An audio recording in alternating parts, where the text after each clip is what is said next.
கன்னியாகுமரி மாவட்டம் குமரியில் உள்ள பகவதி அம்மன் கோவிலில்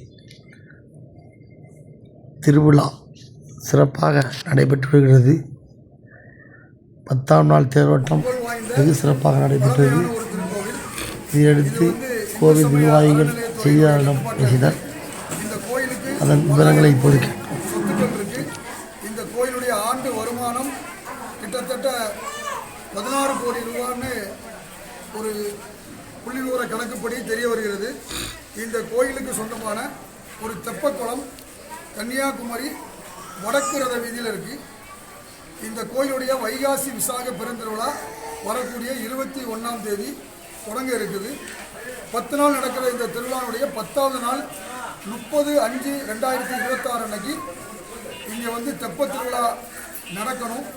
ஆனால் பல வருஷமாக கிட்டத்தட்ட 35 வருஷமாக இந்த குளத்தில் தண்ணி இல்லை. அதுக்கு முக்கிய காரணம் இந்த குளத்துக்கு தண்ணி வரக்கூடிய பாபநாச கால்வாய் 95% ஆக்கிரமிக்கப்பட்டிருக்கு. இந்த பாபநாச கால்வாயை மீட்டெடுப்பதற்கு நாங்கள் ஊர் சார்பாக மாண்புமிகு சென்னை உயர்நீதிமன்ற மதுரை கிளையில் 2 ரிட் மனுக்கள் தாக்கல் செய்து அது நிலுவையில் இருந்துட்டு இருக்கு.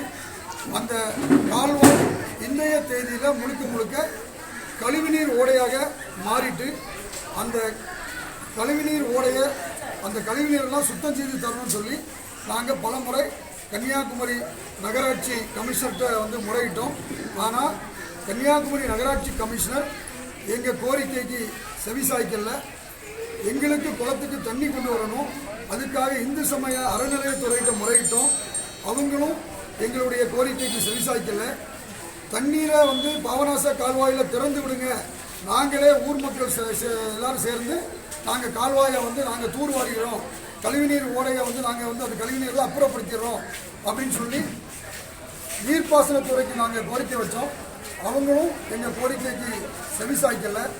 கன்னியாகுமரி மக்களை மாற்றாந்தாய் மனப்பான்மையோட அரசாங்கங்களும் அரசு அதிகாரிகளும் பார்த்த காரணத்துக்காக எங்களுக்கு எங்களுடைய வழிபாட்டு உரிமையை நாங்கள் விட்டு கொடுக்க முடியாது. எங்களுடைய பாரம்பரியத்தை நாங்கள் மீட்டெடுத்து ஆகணும். அதனால் ஊர் மக்கள் ஒன்று திரண்டு நாங்கள் எங்களுடைய சொந்த செலவில் சுமார் 10 லட்சம் ரூபாய் நாங்கள் எல்லாருக்கிட்டையும் கையேந்தி நாங்கள் சாலை மார்க்கமாக பைப்பை போட்டு நாங்கள் தண்ணி கொண்டு வர்றதுக்கு முயற்சியில் மேற்கொண்டு அது பாதி வேலை முடிஞ்சிருக்க நிலைமையில் இன்னைக்கு அரசு அதிகாரிகள் அனுமதி வாங்கணும், அதை வாங்கணும், இதை வாங்கணும்னு சொல்லி எங்களை முட்டாளாக்கிட்டு இருக்காங்க. இந்த பாபநாச கால்வாயை ஆக்கிரமித்து வீடு கட்டியிருக்காங்க, பாலம் கட்டியிருக்காங்க, அந்த கால்வாய்க்குள்ள சாலை அமைச்சிருக்காங்க. இத்தனையும் நடந்திருக்கு. இதுக்கு எந்த அதிகாரிகளும் பெர்மிஷன் கொடுக்கல. அதையெல்லாம் வேடிக்கை பார்த்துட்டு இருக்கக்கூடிய அரசு நிர்வாகம் இன்னைக்கு தெப்பக்குளத்துக்கு தண்ணி கொண்டு போகணும்னு சொல்லி நாங்கள் முயற்சி எடுத்தால் எங்கள்கிட்ட அனுமதி வாங்கணும்னு சொல்லி அடக்குமுறையை கையாண்டுட்டு இருக்கு. அந்த அடக்குமுறையை உடைச்சி எறிவதற்காக நாங்கள் இன்னைக்கு ஊர் மக்கள் ஒன்று திரண்டு இந்த கன்னியாகுமரி பகவதி அம்மன் திருக்கோயில் முன்னாடி நாங்கள் இன்னைக்கு போராட்ட களத்தில் அறவழியில் அமைதியான வழியில் தர்ணா போராட்டம் உட்கார்ந்துருக்கோம். இந்த போராட்டத்தை கன்னியாகுமரி ஊர் மக்கள் சேர்ந்து பக்தர் சங்கத்துடைய துணையோடு இன்னைக்கு நாங்கள் உட்கார்ந்துருக்கோம்.